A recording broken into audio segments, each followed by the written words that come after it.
ஸ்டார்டிங்கில் கால்வாசி கடந்திருக்கோம். அதுக்கே நாக்கு தள்ளிடுச்சு. தண்ணியில் சப்ஜா விதையை போட்டிருக்கேன். ஒரு இது காலி.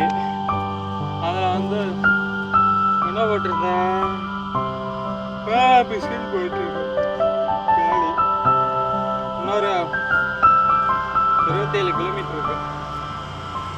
ஸோ லெட்ஸ் see எப்படி அச்சீவ் பண்ணான்னு பார்ப்போம். ஆனால் இறங்கும் போது பிரச்சனை கிடையாது. ஏறும் போது அந்த மலை மேலே நம்ம இருக்கிற மாதிரி இல்லை, அந்த மலையே நம்ம மேலே இருக்கிற மாதிரி தான் இருக்குது. இதில் ஷூலேஸ் வேறு அப்பப்போ வந்துடுது.